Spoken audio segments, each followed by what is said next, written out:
solutions to the pressing issues of these times. Bless all men and women across our country, especially those who work in the service of others. Today we offer special thanks for the police, teachers, medical professionals, and members of our civil service. May all that is done this day be for your great honor and glory. Through Jesus Christ, our Lord. Amen. Say the Lord's Prayer.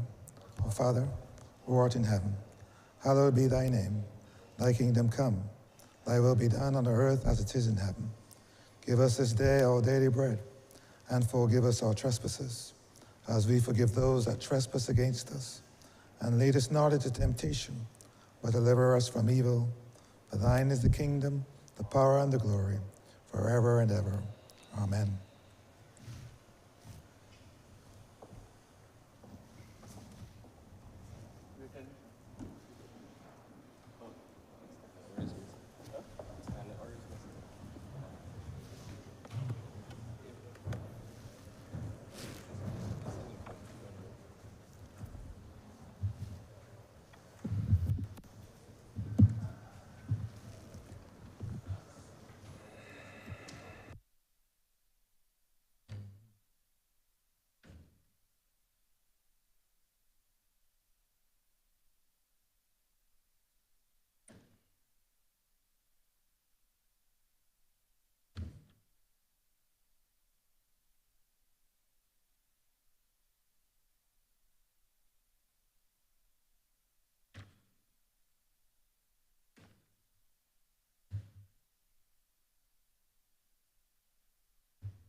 This sitting is now in session.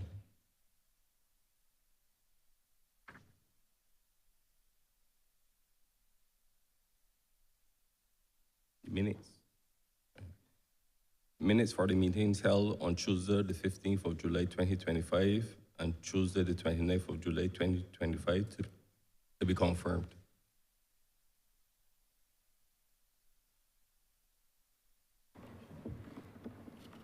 Mr. Deputy Speaker, I beg to give notice of the withdrawal.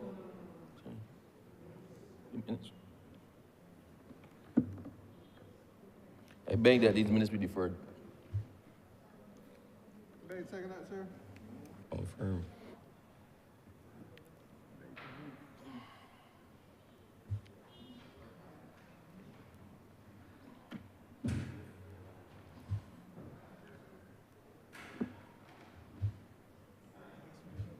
What? Okay. Minutes not confirmed.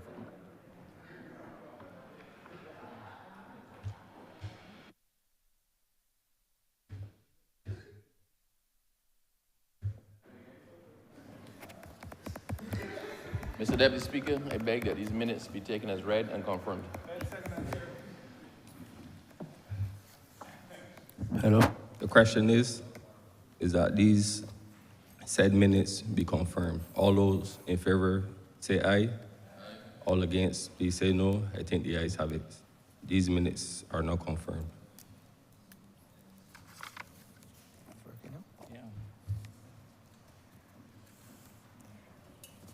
Messages from Her Excellency the President, petitions, papers, government notices, private members' notices, notices of questions, reports from select committees, first reading of bills, statements by ministers, congratulatory and/or obituary speeches, personal explanations, motions for leave of absence, oral Replies to questions. Notice of motion for adjournment of the House on matters of urgent public importance. Orders of the day.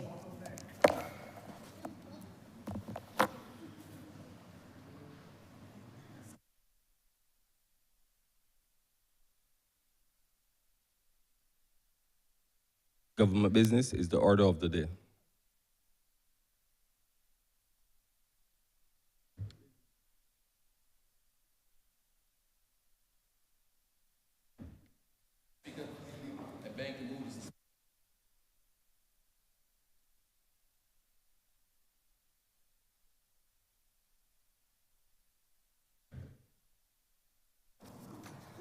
I beg that the said standing orders be deferred for the remainder of the day. All those in favor, please say aye. All those against, please say no. I think the ayes have it.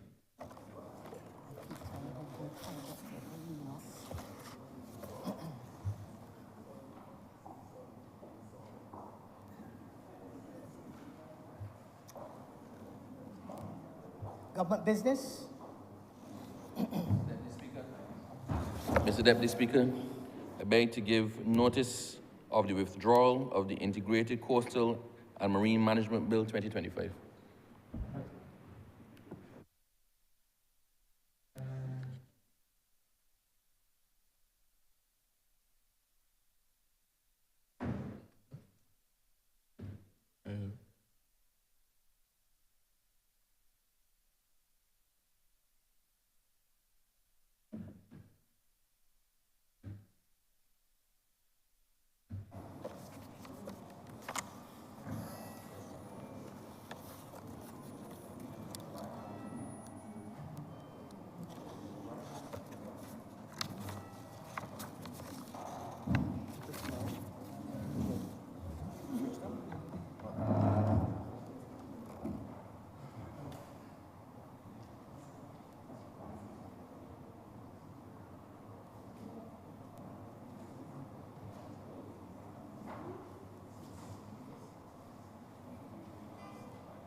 I beg for the withdrawal of the Integrated Coastal and Marine Management Bill to be withdrawn. All those in favor, please say aye. All those against, please say no. I think that the ayes have it.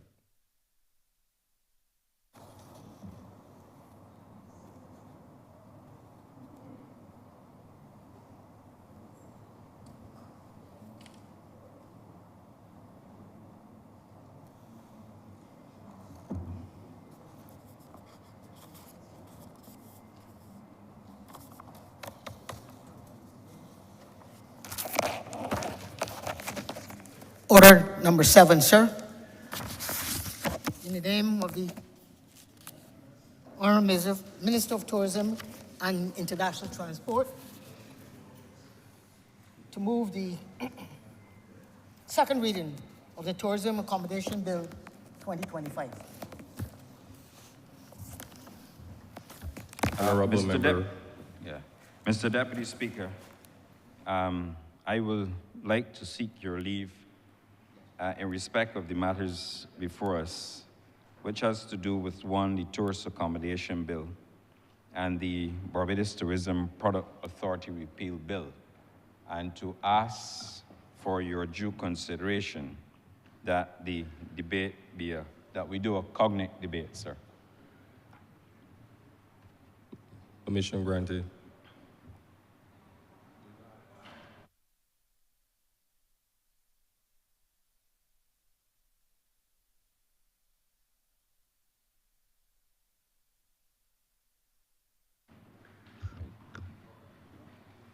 Mr. Deputy Speaker,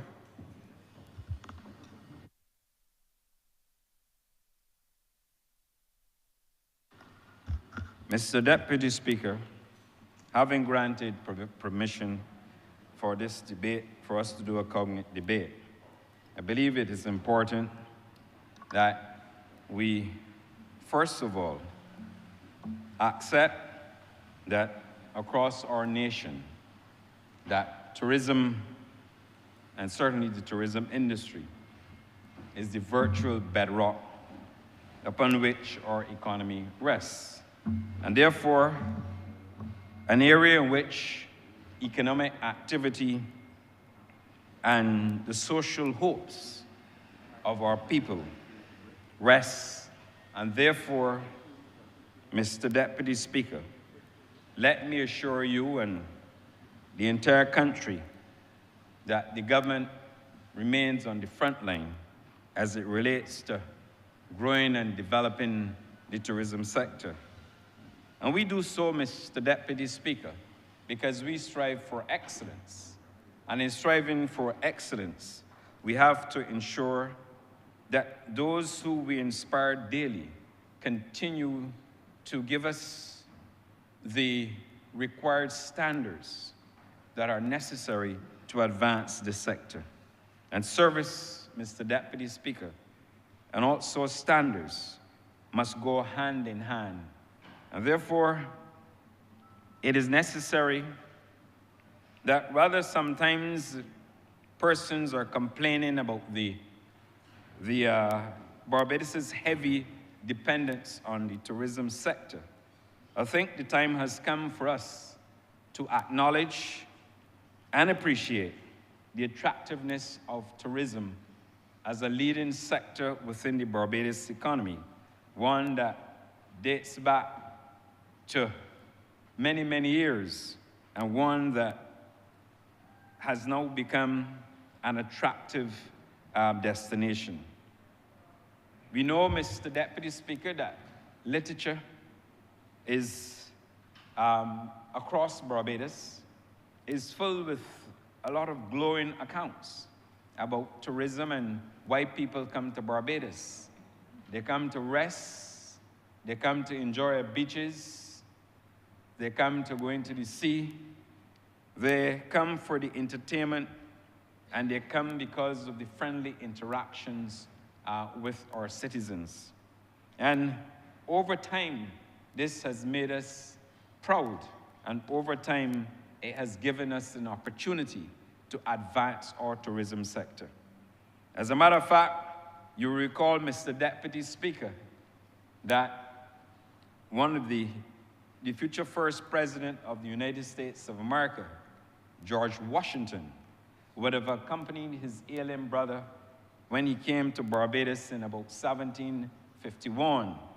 And he came here, obviously, for recuperation from a very serious illness. So when you look at the historical context of Barbados and the growth of the tourism sector in Barbados, you can go all the way back to 1751 with an American president who came to Barbados. So it is absolutely necessary, sir, that we look at Barbados, look at its offerings, and look at what we have as a destination to offer people. Barbados, because of its geographical location, has always been considered as a hub for economic activity. And if you look and see, for example, for the Eastern Caribbean, because of our eastern location, you will see that in respect of airlift, Barbados became and continues to be a hub. As it relates to exports as well, it is a hub. So you can see from the early days that tourism has always been an organized activity, one that was first of all centered around the private sector. But it will be remiss of me, Mr. Deputy Speaker, if it didn't take the country back, and this is not a historical lesson, but it is always good to give context. But Mr. Speaker, under the political management of the Barbados Labour Party's own Grantley Adams, then Sir Grantley Adams, and now the right excellent Sir Grantley Adams, that Barbados tourism sector was formalized. It was in the early 1950s that Sir Grantley Herbert Adams moved away from what was then called the Barbados Publicity Committee and formalized arrangements for a Barbados Tourist Board. And he had the vision then to ensure that we advance as an organized sector, and it is through that organization that Barbados continues to build not only its name, brand, and reputation, but it continues to ensure growth to this destination. So therefore, Mr. Speaker, it is clear that after the early 1950s with the establishment of the Barbados Tourist Board, that both governments, the Barbados Labour Party and the Democratic Labour Party, have played significant roles in the ongoing growth and development of our tourism sector. It is true, Mr. Speaker, that in 2018, this Barbados Labour Party had to ensure that we were very strategic to turn around the fortunes and to grow the tourism sector after some areas where we went into a deficit and we lost a lot of airlift. And I have spoken to this issue before in the Honourable Chamber, and I've set out the facts with respect to the airlift that we lost under the Democratic Labour Party and the airlift that we've introduced when we formed the government post-2018. And that is a matter, Mr. Speaker, for record. But there are some people who also believe that there's some inbuilt fragile nature of tourism as an economic sector. And some people would have you believe that this is bad for Barbados. But let me make the point, Mr. Speaker, that we should make no apology whatsoever for our dependence on the tourism sector. And I will go in some detail during this debate to demonstrate that myth that our reliance on tourism should never be engaged. Because, Mr. Speaker, when you look at the tourism sector in Barbados, when you grow tourism, when you develop tourism, you have more employment in the country earns more foreign exchange, there's more economic activity in the country. And truth be told, Mr. Speaker, few people in Barbados would ever argue that tourism and tourism's growth has not contributed to the significant development of Barbados. It is true, sir, that the sugarcane industry also played its part back then. But the reality is that we have a strong brand, we have a strong product, and therefore, the fact that we're able to attract as many visitors to Barbados, to increase spend year on year since 2018, of course, tells the story that we have not only a good product, but that we are on the right course. And therefore, persons who will wish to argue about the fragility of the tourism sector, I would say to them, look at its earnings, look at its performance.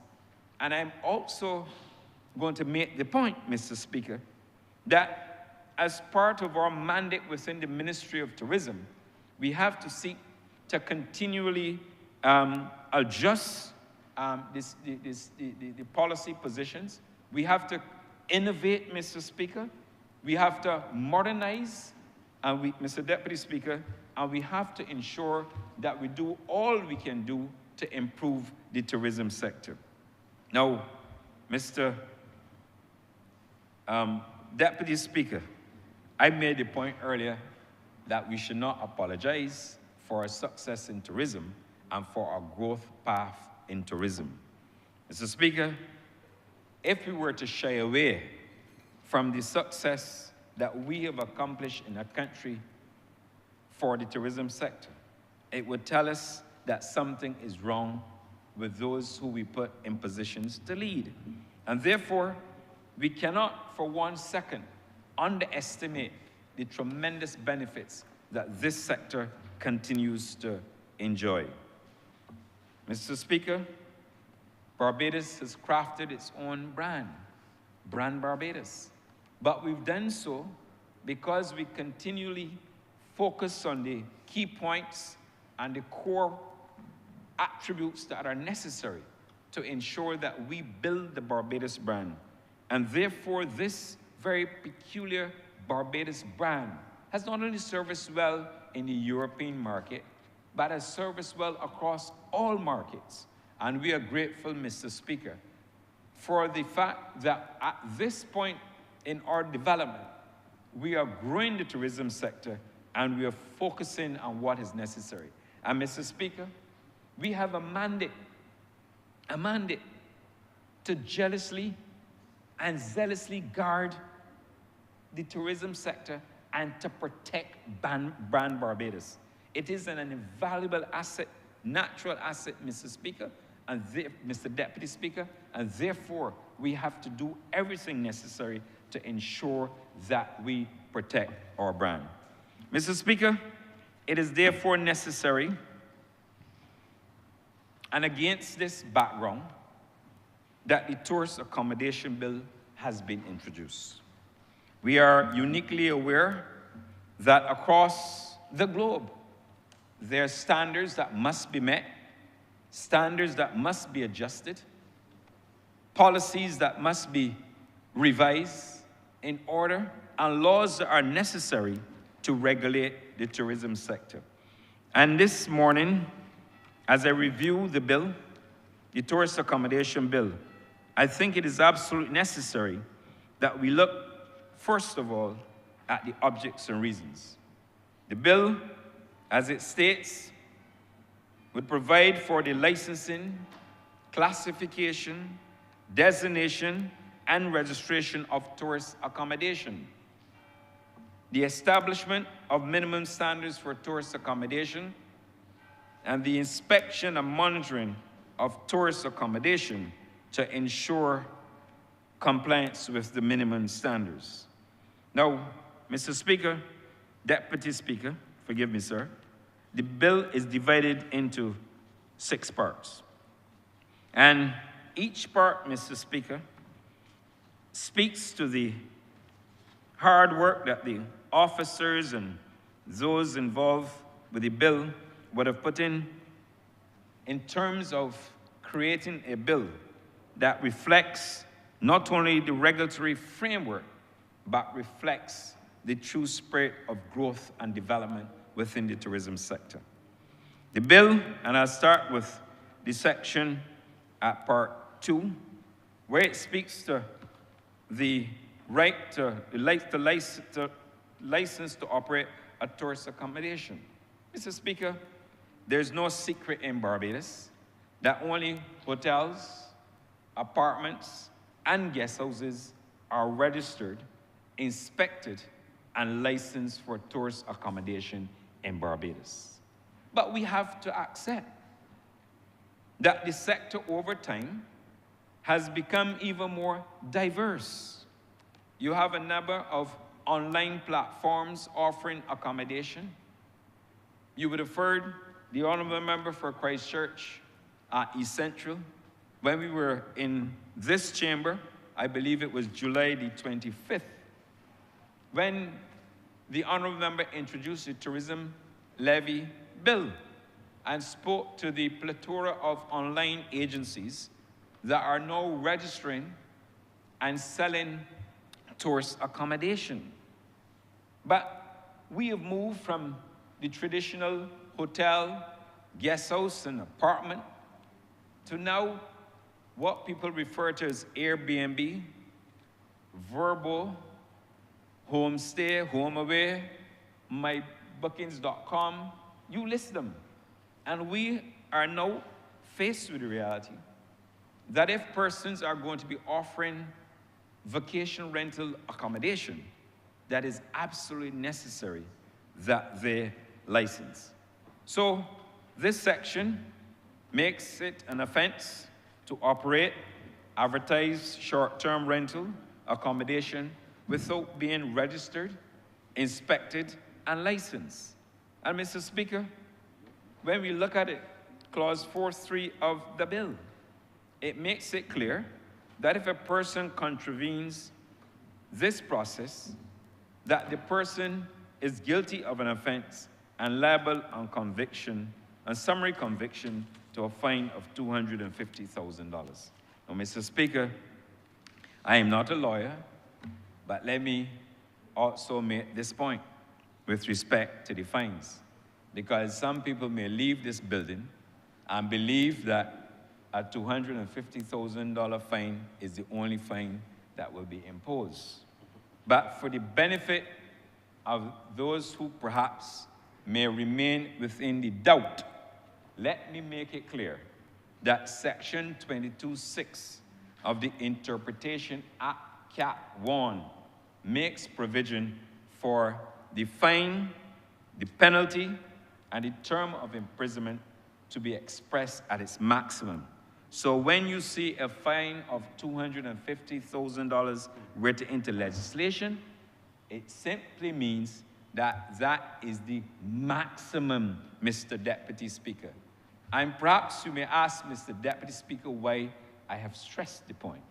Because oftentimes there are those who would like to create mischief and to give the impression now that we're imposing a $250,000 fine on people. Mr. Speaker, I go back to Section 22(6) of the Interpretation Act, Chapter 1, to make the point. So this means, as expressly stated within the legislation, that even though the fine is a maximum $250,000 for the contravention of the section, it therefore means that a judge can impose no time, he can impose no fine, or he can impose a fine from 0 to $250,000. However, a judge cannot impose a fine beyond the maximum $250,000. So I spent a few minutes on that point, Mr. Deputy Speaker, to ensure that those who may be up to legal mischief understand the interpretation act, but also understand what is set out when we make the point that the fine is $250,000. But Mr. Speaker, even though one may want to argue that a fine is significant, we also have to ensure and remind the country as a whole that due to Barbados' credible tourism performance and the fact that the Barbados brand remains so strong globally, we have to ensure that we protect the Barbados brand. And therefore, we must never allow violations of health and safety, violations of such a nature that could cause Barbados' tourism product to be compromised. And that is what we are seeking to do here.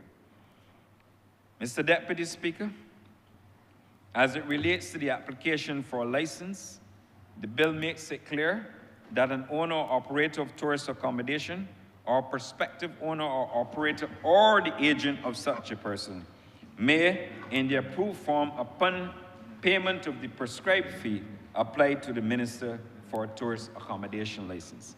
And Mr. Deputy Speaker, what have we done? The division, known now as the Product Quality Division, which will be rebranded and will be known as the Licensing and Compliance Unit. They have, over the course certainly of the time I've been minister, making some significant developments with respect to the application process. Mr. Deputy Speaker, perhaps the country doesn't know this, but those who are involved in the hospitality business would appreciate this, that there is now a portal that those who are applying for a license to operate can do so online, submit their forms as attachment, upload the required forms and other necessary documents in order to fast-track the licensing process.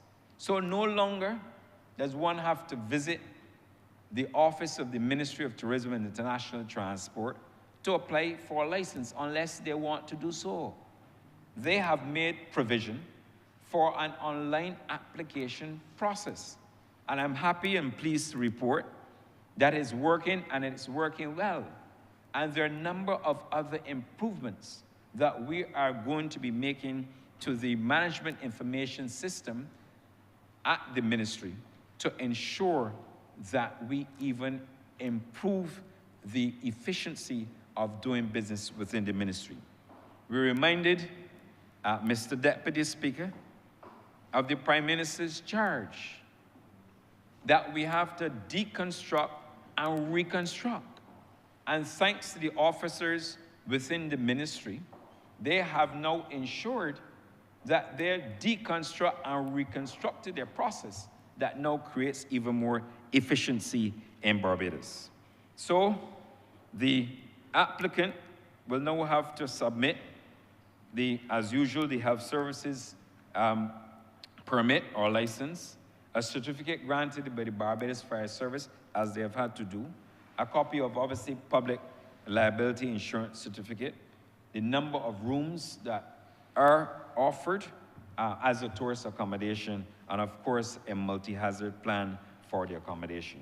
And Mr. Speaker, you know we are in sometimes, especially during the hurricane season, face sometimes with maybe, and I don't want to call it into being, but some weather conditions that could affect us.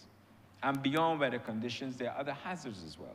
So what we have done within this bill is to ensure that we put the onus on the owners and operators of tourist accommodation to ensure that they have a multi-hazard plan, and we have detailed it within the bill. Mr. Deputy Speaker, the whole issue as it relates to the determination and application and issuance of a license is dealt with at Clause 6. It advises that an application of a license will be approved or refused by the minister, of which the applicant will be notified in writing. And that is determined, Mr. Speaker, and noticery at Section 6. It also speaks within Part 2, where it makes provision for the form and the direction on suspension of the license and or revocation as well to be applied and or to be utilized in the event that a property is sold. It says at 7 that the license, Clause 7 of the bill, that the license is valid from 2 years of the issue date. Mr. Speaker, what does that mean? Currently, we have a regime that makes provision for a license to be had every year, which means that every year you had to submit the documentation. You had to ensure that the officers go in the field and do all the necessary inspections. But what we've done as a progressive ministry and as a progressive government is to move away from a 1-year license to have a 2-year license. And we are not moving to a regime where it stipulates that all licenses must be completed and or had, for example, in the month of January. We're not doing that. We're now moving to a situation where on the anniversary date, you can have your license rather than having a rush of manpower and resources going online and or going to a ministry in order to complete the registration process. And I know that the president of the Barbados Hotel and Tourism Association, I believe it was last Friday at Hammond's, when he made the point that he would wish that we would move to a multi-year license. But Mr. Speaker, I'm not sure when he saw a draft of the bill, when it was sent to the BHA, that he saw that, but was attempting to tease me as minister, or that he was trying to get some brownie points and move ahead of me. But I want to assure him, all members of his association and others, that the bill, from the time we conceptualize it right through until where we are today, that we had made a provision for the license for 2 years. Now, the issue, we will obviously, and we have built in the act, the grandfather clause. So it doesn't mean that when this bill is proclaimed, that everybody has to rush into the ministry or go online and apply. There is the arrangement as it relates to the grandfather clause that will allow those persons to operate until the expiry date of the license, and then obviously put the necessary application and all the associated information together to apply for the license. Mr. Speaker, there is no denying whatsoever that a well-established classification system can enhance international appeal and showcase Barbados' offerings in a very structured and in a very transparent way. And Mr. Speaker, all we're seeking to do here is to ensure that those who offer tourist accommodation, that they have a classification, because when you have a classification, what are you doing? You are telling a prospective customer that you have a product on offer. This is the rating of the hotel. Some people use stars, some people use diamonds, some people tell you it's on the beach, some tell you it's a convention hotel. I'm not going to go into all of that, Mr. Speaker, because they left the tourism industry in about 4 years, and perhaps I'm likely to forget. But there are a range of classifications that can be used. But this bill sets out for and requires that if you have a tourist accommodation, that there's a designated classification. That classification, like I said, Mr. Speaker, will help those who are interested in staying or visiting the country to understand the classification of the property, to see if it fits within their budget, and to ensure that it is the required standard of accommodation that they would like to have. And that is noted in Part 3, Section 8 of the bill. Mr. Speaker, Deputy Speaker, the bill then speaks to a number of other requirements that are necessary for us to ensure that we have accommodation to a specific standard, and that we are now moving in the direction that is absolutely necessary for us to ensure that we have a well, not only marketed property and tourist accommodation, but we have well-defined standards. Mr. Speaker, Part 4 of the bill speaks to the duties of our operator. And we're going to spend some time in respect of the duties of the operator, because it's absolutely necessary that we understand why we must have the standards, but also why there must be defined duties of the operator. It states that at Clause 9, it specifies that an operator shall display the name of the tourist accommodation bill and license.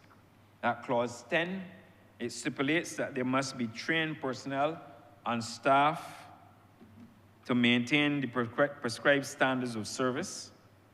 It speaks to the fact that you must have staff in attendance during operating hours of the accommodation. Clause 11 makes provision for a list of charges and an invoice to be provided to tourists. Now, Mr. Speaker, Deputy Speaker, this is absolutely necessary, because if you're staying in any accommodation, it is paramount that you have a detailed invoice of the charges. When we travel, Mr. Speaker, and we go into a hotel, you see a list, not only room charge, you see if there is a convention charge, you see state tax, you see city tax, And if you are in an environment where there's probably some environmental concern, you also see an environmental tax. Now, we are not advocating that. But the reality, and I sought to make that comment because it is absolutely necessary that when you check into a facility, you should have an itemized statement of what you have to pay. And therefore, the detailed invoice will allow the customer to see the duration of stay, the charge, and any other taxes and or discounts that are applicable. And that is provided for at section clause 11 of the bill. Now, it also makes the point that if an operator does not provide the guests with an itemized bill, then there's a provision in here for a penalty not exceeding $5,000. Mr. Deputy Speaker, clause 12 speaks to reservation and check-in, but makes provision for guests at the time of reservation and check-in to be provided with comprehensive information regarding the services and facilities at the tourist accommodation. I don't think I need to go in and explain why that is necessary. I believe that is very straightforward. Clause 13 makes provision for all guests who appear able and willing to pay and in need and in a fit state to receive at the tourist accommodation. Because, you know, sometimes there's some people, and it's captured at clause 14, which speaks to duty not to discriminate. And it makes it an offense to discriminate against a tourist and provides the grounds for discrimination. Clause 15 sets out, and perhaps I'm not going to go through clause 14.3. The grounds are noted within the bill. It talks about race, origin, political opinion, trade union affiliation, color, creed, sex, sexual orientation, social status, marital status, domestic partnership status. All those things, Mr. Speaker, are noted there that we will not make it so one does not discriminate of those who want to come into the accommodation. Clause 15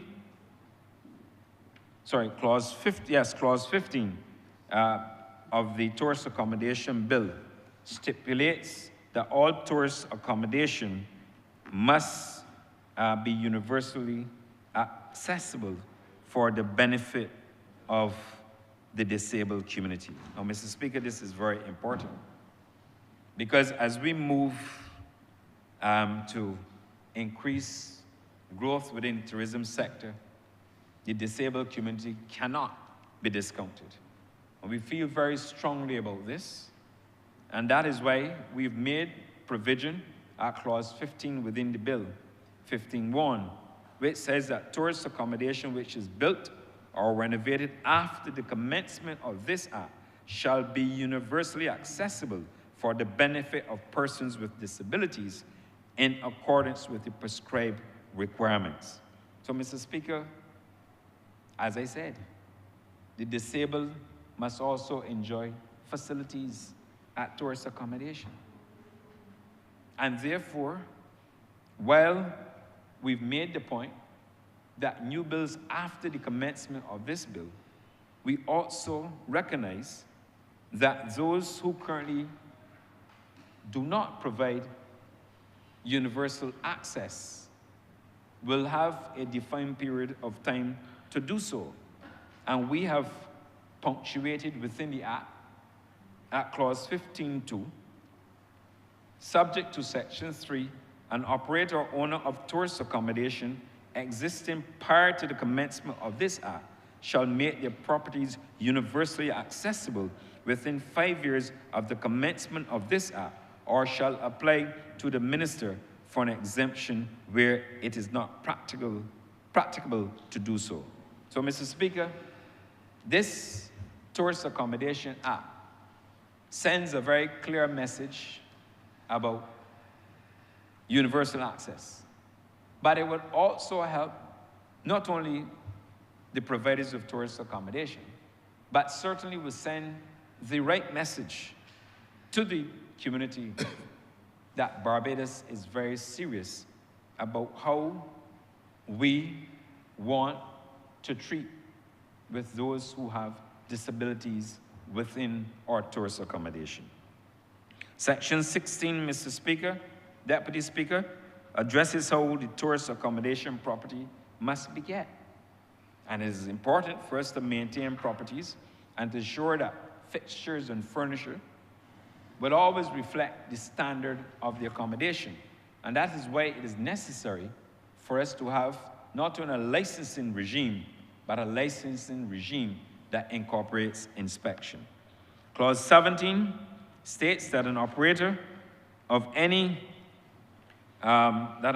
shall notify the tourist of any major renovations or refurbishment being undertaken at the tourist accommodation. Well, Mr. Speaker, this is essentially a well-known point of order as it relates to those who supply tourist accommodation.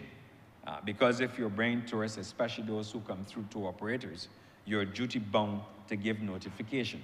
So this is nothing new.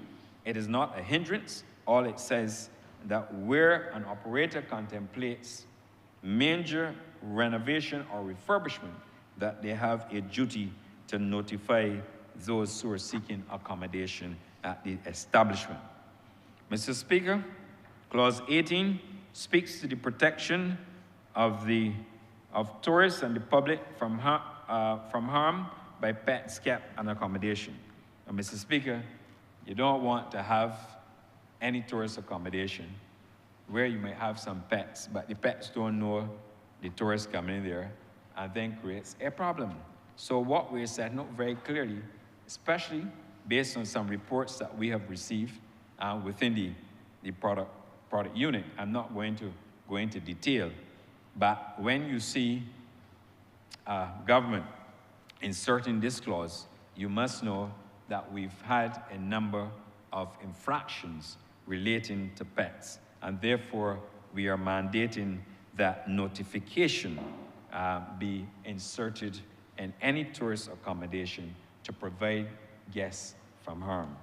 Clause 19 outlines the need for the operator to ensure the safety and security of persons at the tourist accommodation. That is very straightforward. I do not believe that we need to argue this point, and we will have an argument on the floor regarding this point. And as indicated earlier, Clause 20 speaks to a multi-hazard management plan. And I will go into a little detail here, Mr. Speaker. At Clause 21, it says, an operator shall ensure that there's a multi-hazard management plan for tourist accommodation. The multi-hazard management plan shall include a multi-hazard preparedness and contingency plans for various types of multi-hazards, the emergency procedures to be followed by the staff, a list of persons in each department to whom clearly identified tasks are assigned in preparation for, during, and after a multi-hazard, the duties of the staff with respect to the protection and care of tourists, and details of necessary emergency supplies. Mr. Speaker, we never want to have an incident in this country where people believe that they were not taken care of by any tourist establishment, and therefore Section 20 is of paramount importance as we execute this bill. Clause 21, very straightforward again, makes provision for an operator to display emergency numbers at the establishment. And I don't believe any person would have an issue in Barbados with the fact that you have notification procedures and emergency numbers displayed within an establishment. Clause 22, Mr. Speaker, Deputy Speaker, outlines that an operator must have equipment or machinery that allows for audible communication to tourists in case of an emergency. Well, Mr. Speaker, if there's a fire, you have a fire alarm. And all we are saying, using that as an example, that you must have, of course, fire prevention, and you must have the alarm systems in place in the event, God forbid, that there is a situation of a fire within a tourist compound. And I'm using that as an example. And again, I do not believe anybody would disagree with the government, and certainly those who have worked hard to prepare this legislation, this bill, that there will be cause for concern with respect to the display of emergency numbers. Clause 22 outlines that an operator, I dealt with clause 22 already. Clause 23 instructs that the operator keeps a report of accidents and incidents involving tourists at the tourist accommodation. Mr. Speaker, some people will believe that this is onerous, but I hope not in the majority, because clearly, if anything happens on your property and you have insurance, and particularly if you have public liability insurance, it is to your benefit that you have a record of any incidents or any accidents at your property to preserve your property. We're not asking for the reports to be sent to the ministry, or we are suggesting that you have a record of the incident and that record remains at the property. Clause 24 makes provision for reporting a tourist or an employee who's suspected of having a communicable disease to the chief medical officer. And that is standard. We have inserted it, but basically, as we are well aware, and we know that the chief medical officer has full charge in this respect. Clause 25 instructs the operator to implement a complaints policy and reporting procedure received by tourists. Mr. Speaker, if I were to list some of the concerns that we receive, it would cause serious concern. But what we are asking for is that the hotels and I should say hotels, that tourist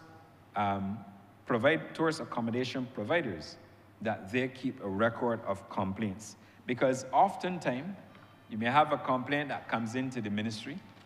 We probably will have to reach out in order to validate, or there may be some cases where the report might strike at the core and at the heart of Barbados as a destination. And if you don't have the cooperation, if you don't have the report, we can't defend Barbados's good brand in the marketplace. So we are putting the onus now on those providers of tourist accommodation to ensure that they keep records of complaints made by tourists, and they actually have procedures to address these issues. Clause 26 instructs that the operator maintains matters concerning the operation of a tourist accommodation for the purposes of inspection and reporting under this bill. Of course, those records speak to name and address of and nationality of the guests, the check-in and check-out dates of the guests, a copy of the form of identification of the guests, and such other information as may be required. Mr. Speaker, when you travel and you go into Europe, they even go to the point sometimes where they scan your passport, where they ask you for a copy of your passport. All we're simply asking any operator to do is to have a form of identification of the customer to whom they are selling the accommodation.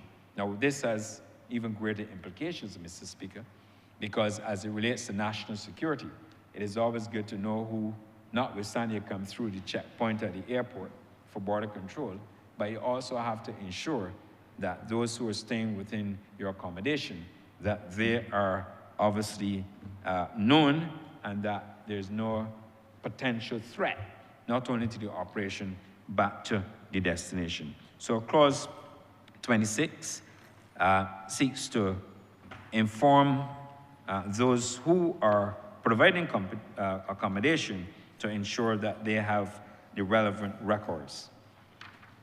Mr. Deputy Speaker, Part 5 speaks to inspection, warning, suspension, and revocation of a license. Now, licensing inspections are conducted to ensure that the operations of a property align with the minimum requirements as outlined within the Tourist Accommodation Bill.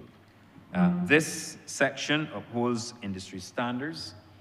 It reduces certain the risk of exploitation, and of course, it helps to preserve the Barbados brand, but it also seeks to impose sanctions so that we can create a very strong case for those who are involved in illegal accommodation operations to be dealt with. And I'm not going to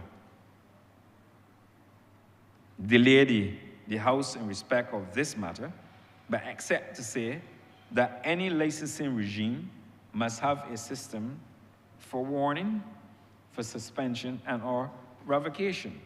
And we believe very strongly that, notwithstanding the role of the inspectors, if we have certain information that suggests that a property is perhaps, and I have to choose my words very carefully, not compliant or operating or not fit for the quality of accommodation, then the inspectors would have a duty to go in there and check. But we've gone one step further.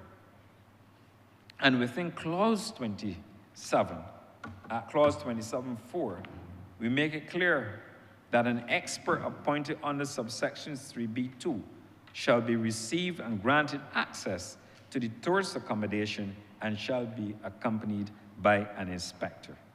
Now, Mr. Deputy Speaker, there are procedures to be followed, as I indicated, before a license is issued, and one procedure is an inspection. And without prejudice to the generality of Section 27, where an application is made for a tourist accommodation license, an inspector shall inspect the tourist accommodation to which the application relates to determine whether the accommodation satisfies the prescribed minimum standards. And it goes on at 2 to say that an operator shall be given at least 7 days written notice of A, the date and time of an inspection under subsection 1, the expected duration of the inspection, and C, the number of officers who will perform the inspection. Now, Mr. Speaker, generally don't have a problem with respect to inspections, but we have to ensure, as we protect the Barbados brand, that those who are selling accommodation do so in accordance with the standard. But let me also make it very clear, Mr. Speaker, that we have gone and extended the olive branch to say that we will give you notice, that the officers will give you notice when they intend to visit your property. But do not believe for a second that you can just fob off the officers, because the officers have a job to do, and in so doing, protecting the Barbados brand. And therefore, I felt it necessary to speak to that issue, because it is an area of some concerns on some occasions. But we have made provision for the 7-day notice to be given as we continue or remit to ensure that tourist accommodation facilities in Barbados are at the required standard. Mr. Speaker, there's also at clause 29 reinspection, and of course the reports that are necessary to be completed as part of the reinspection.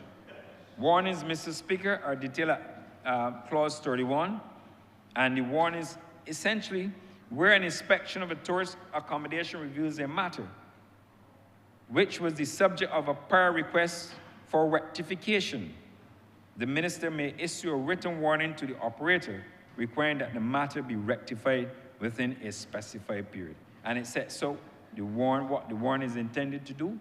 It intends to indicate that the matter be rectified. It gives details of a prior written request for rectification. It explains non-compliance may result in a change of classification or the suspension or revocation of a tourist license. So we have gone the extra mile.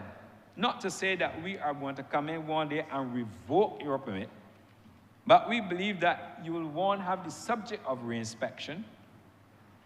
After the reinspection, and you do not satisfy the criteria set out, or the request asked of you, that you will move to a warning, Mr. Speaker.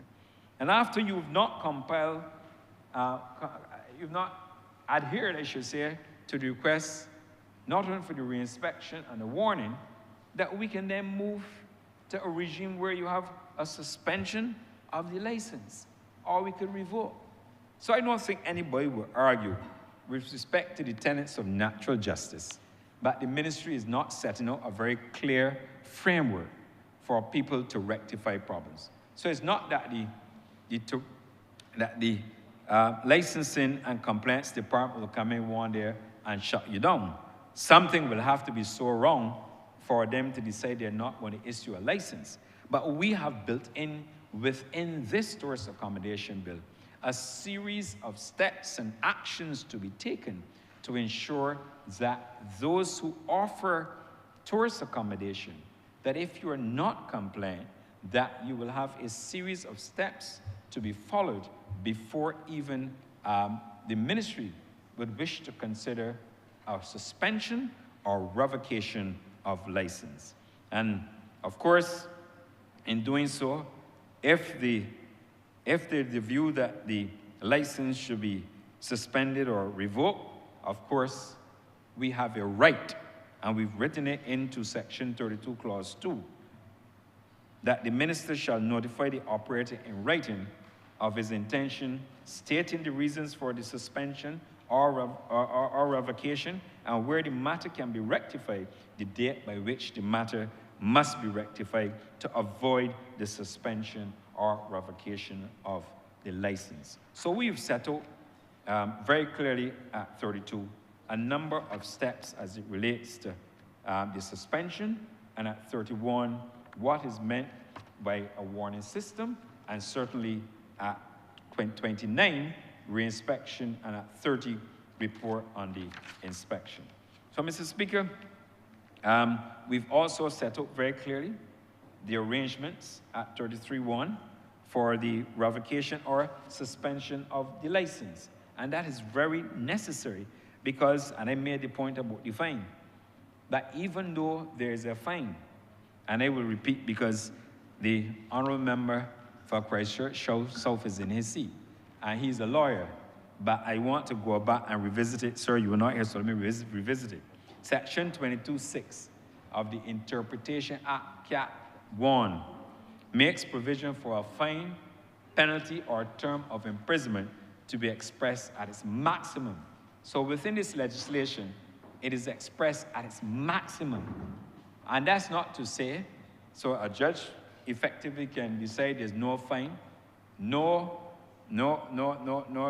term of imprisonment, no conviction, or they may decide, okay, within the context of the contravention of the regulation, that they can assign a fine. And that is not left for us, that's left to the judiciary to exercise. So I know that when we see fines, sometimes people run and they like to hide, and sometimes we have some legal mischief being created. So I thought I would spend a few minutes to ensure that, and I'm not a lawyer, but I've taken advice that that part is fully explained to the public. Mr. Speaker, we've also made miscellaneous provisions within the Act, Part 6, and it speaks to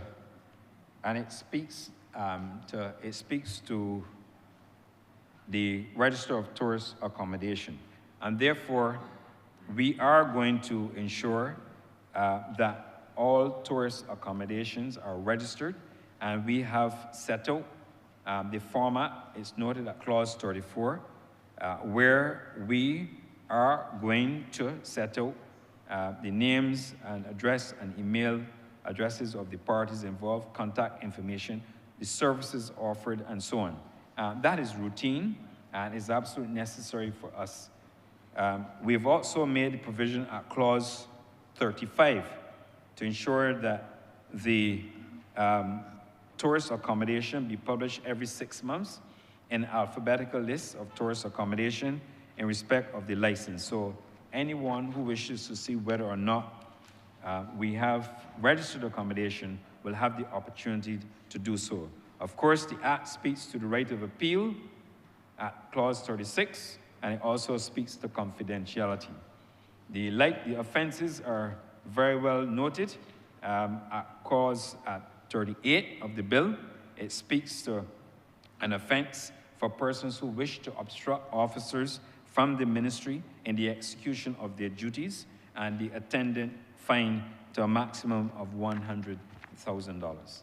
It speaks to Clause 39 that the minister may also make regulations for the fulfillment of the matters relating to the licensing of tourist accommodation, licensing fees, the classification of tourist accommodation, the standards, and of course, the inspections and monitoring of tourist accommodation to ensure compliance with this act. So that, Mr. Speaker, I've gone through in detail that we've gone into detail with respect to the bill.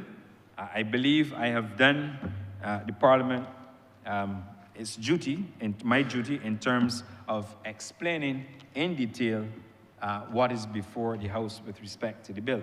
But, Mr. Speaker, I would not allow this opportunity to pass without perhaps also giving the country a quick update on the tourism sector.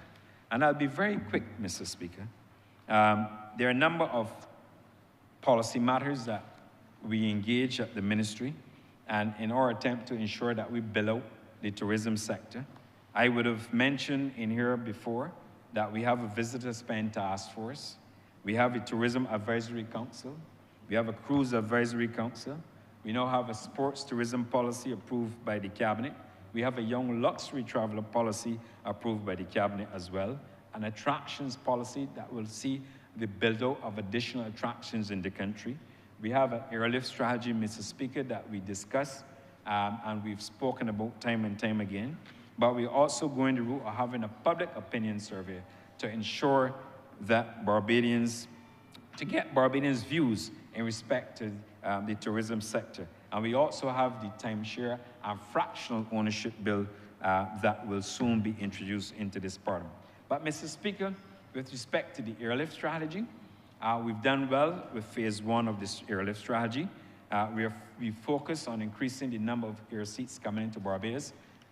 We've brought more than additional 70,000 seats to destination Barbados from the United States. We are maintaining lift, of course, out of the United Kingdom.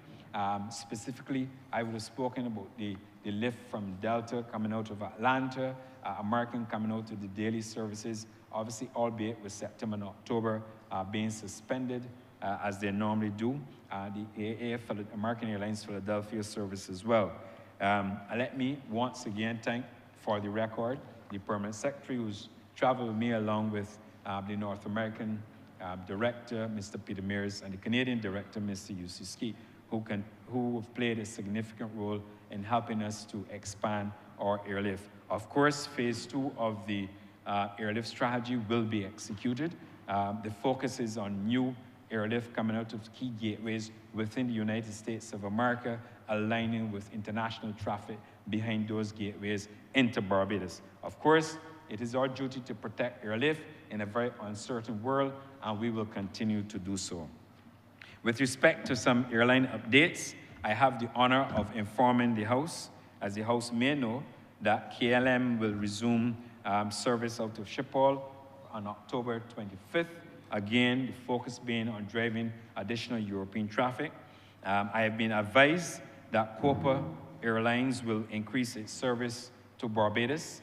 They will introduce the 5th flight, or the 5th service as we refer to it, in January of 2026. I'm advised it has already been loaded within the airline's database system for all to see. I would also let the House know that Air Canada, in the month of November, will have a double daily on Friday and Saturdays, again driving additional traffic from that market, but only for the month of November. JetBlue will also add a twice daily service out of Boston on Saturdays. That is very good news coming out of the northeastern corridor as we continue to build our service. Of course, Bay, Virgin, and Condor, and the others. Let me also inform the House that we are pursuing new markets, Africa and the Gulf states, We have a director who has been appointed. The supporting staff, I'm sure that they will soon be confirmed, and that we're moving to ensure that the director responsible for Africa and the Gulf states be stationed in our Kenyan consulate. I'm also pleased to inform the House and the public at large that we are also, and I've directed the board of the BTMI to ensure that the Asia Pacific director is appointed, because we have to ensure that we have growth from new and emerging markets, and therefore, if we're going to have growth from these markets, we must have the personnel appointed who are competent and capable of ensuring that we grow these markets. Of course, this is part of our expansion strategy. If we want to grow tourism in Barbados, we can't only rely on what we've always had. We cannot only rely on growth within key markets. We now have to look to other markets if we're going to drive growth and, of course, increase spend. So I am pleased, therefore, that the BTMI will be moving with alacrity. They know my position very clearly, Mr. Deputy Speaker, and I don't mix my words. We've made it clear that we have to have the officers in place to execute the growth agenda of the ministry. It is not a secret that we expect to have more hotel rooms by 2029. We will have an increase of some 1,600 new rooms to the hotel inventory, and of very luxurious standard, I may add. That is good for the destination, and as a result of the growth that we're anticipating, of course, it will also help and contribute to airlift. More growth in the tourism sector, Mr. Speaker, means more employment opportunities for Barbadians. It means more foreign exchange for the country. It means, Mr. Speaker, more airlift, Deputy Speaker. It means more airlift for the destination. So we are very excited about the opportunities for even more economic activity in Barbados. Mr. Speaker, with respect to cruise, I have directed the BTMI to develop a 5-year cruise strategy. I should shortly be taking that to the Cabinet for its consideration, but opportunities for us to ensure that we not only ring-fence the cruise sector, because there are some, obviously, issues that are emerging within that sector, and we have to ensure that we position ourselves to take maximum benefit from the cruise lines that visit Barbados. Of course, as I indicated when I was in Hamburg last week, we're expecting over 22% growth in cruise passengers this coming winter season, building on last winter season. We also expect to have more than 400 cruise calls, up from the 389 that we had last year, and that shows remarkable progress. Of course, we are doing what we can do. Summer remains for cruise in this region, particularly the Southern Caribbean, still a major challenge. We are working to ensure that we deal with the challenges and that we can incentivize and get more cruise ships here in the summer. It is a tall order, but that we're up to it and that we will ensure that we do what we have to do. We're going to continue our training with respect to the taxi operators. We're also encouraging the taxi operators. We started with the Bridgetown Port, not only to respect our product training, but also ensuring that they can have mobile credit card access. It is no secret that a lot of people visitors globally do not travel with a lot of cash, and therefore we don't want to miss out on the opportunities for extra spend in Barbados by persons who prefer to use a credit card, either plastic or via the phone. So we are, of course, having discussions, and we are talking with a leading financial institution. They've met with them, and we are going to continue our persuasion to ensure that they can certainly benefit from increased earnings. Of course, we have a very clear strategy plan. We are going to have a very defined strategy with respect to events in Barbados. Of course, the public is aware, and certainly members of this August chamber, that we will have SOTIC, the State of the Tourism Industry Conference in Barbados, commencing September 30th. That's another opportunity for us not only to showcase Barbados, but also an opportunity for us to drive additional business to Barbados. It's not only for persons from within the region, we have a number of persons who will be coming internationally to Barbados. The BTMI would have also hosted Connect 2025. It was the first one since the COVID pandemic. We had a number of tour operators and other airline partners in Barbados who came for that event. And we're doing all these things, Mr. Deputy Speaker, to ensure we build out additional growth and capacity within the sector. Of course, CariFesta 15 was an excellent celebration. We're going to build on that legacy. We're going to use everything, all our resources, to ensure that we can project the legacy and develop tourism as tourism activities to ensure that we build on that wonderful support.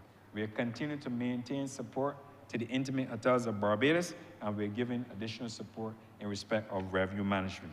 Of course, Mr. Speaker, I'm not going to delay the chamber any longer, except to say that as we prepare for the next or the forthcoming winter season, we will have a pre-season meeting with all the stakeholders in tourism as we prepare for the sector. It is necessary that you do so because you don't want to have surprises. So all of the persons who are necessary, we will ensure that we have that meeting and to ensure that we are all going in the same direction as we continue to build up tourism. So that, Mr. Speaker, I don't think there's much more that I will wish to do except to thank the officers within the ministry. We have the officers who are here in the public gallery. As I wrap up, I will call their names. But they have done a tremendous amount of work in getting the bill to where it is. They have also had to endure my speed in terms of getting things done in order to ensure that we build up Barbados. The country depends very heavily on tourism, and as a result of those persons who work within the tourism sector who help us to deliver, and certainly those persons at the policy level within the ministry who help us to accomplish our objectives. It is not easy, Mr. Deputy Speaker, because everybody is looking for a piece of the tourism pie globally. It is not easy, Mr. Speaker, because we live in a world of uncertainty as it relates even to airlift into a destination. We are well aware, Mr. Deputy Speaker, of the challenges associated with engines of aircraft. We are well aware of the delays that the aircraft manufacturing entities are having. And therefore, we feel very happy that notwithstanding all of these challenges, that this little Barbados can ensure that we not only increase our tourism spend, because you know sometimes you can play the numbers game. You can look at arrivals. I have been trained to look at numbers. And I'm not an accountant, but I'm trained to look at numbers. And I like to see the spend, Mr. Speaker, because the spend tells the story of the destination. So, Mr. Speaker, I want to make the point that this bill is highly desirable, long overdue. It also, like I indicated, corrects some deficits that are necessary within the country. It is also an opportunity for us, Mr.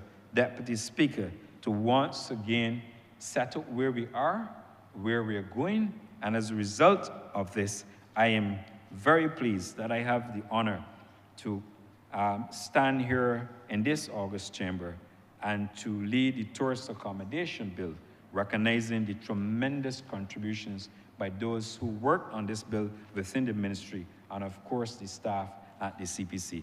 Mr. Deputy Speaker, I'm obliged.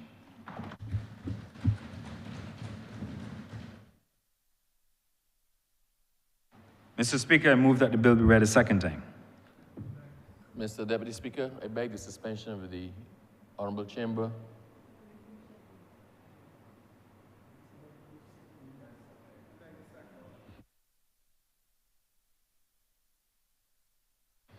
Mr. Deputy Speaker, I beg to move the suspension of the chamber for 10 minutes until 10 minutes past 11. 12. I beg that this House be suspended for 10 minutes. All those in favor, please say aye. Aye. All those against, please say no. I think the ayes have it. This House is now suspended for 10 minutes.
This House is now in session. Mr. Deputy Speaker, we revert to announcements by Your Honor, the Speaker.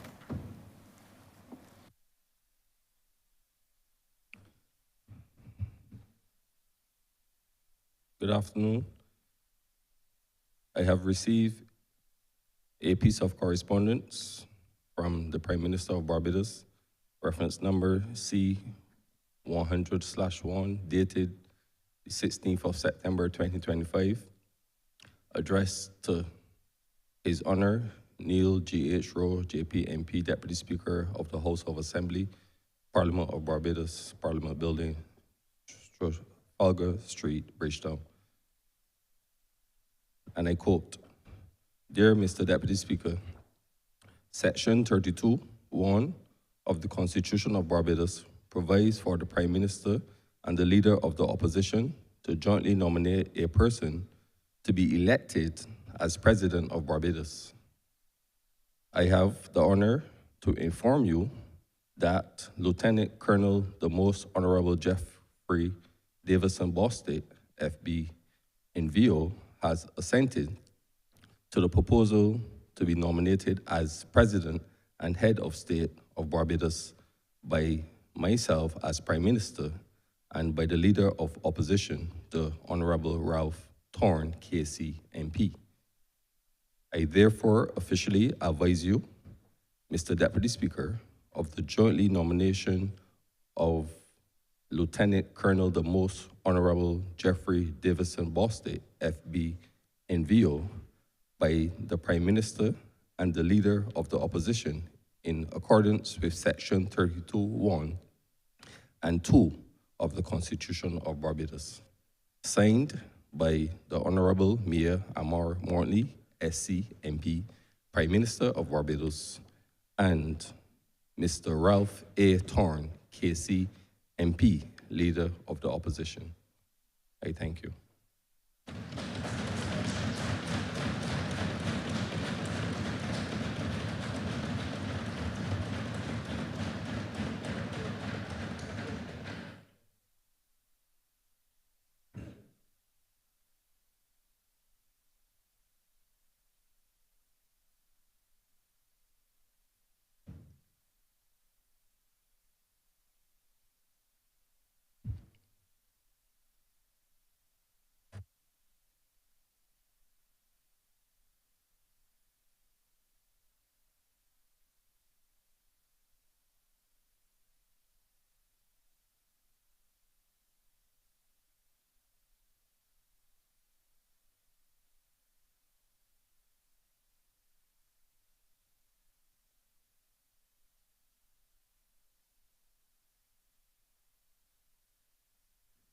Yes, Mayor.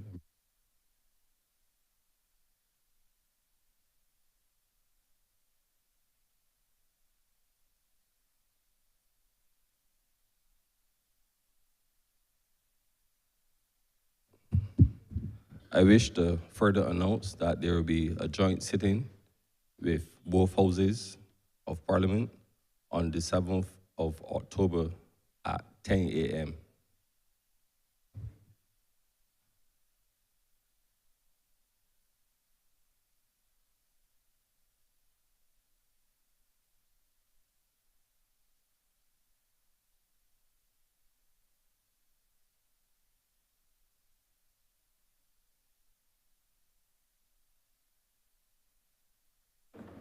Mr. Deputy Speaker, I beg to move the suspension of this chamber for an hour and 15 minutes to 1:30 for lunch. I beg to move that this House break for 1 hour and 15 minutes for lunch. All those in favor, please say aye. All those against, please say no. This House now stands adjourned until 1:30 p.m. Suspended, sorry.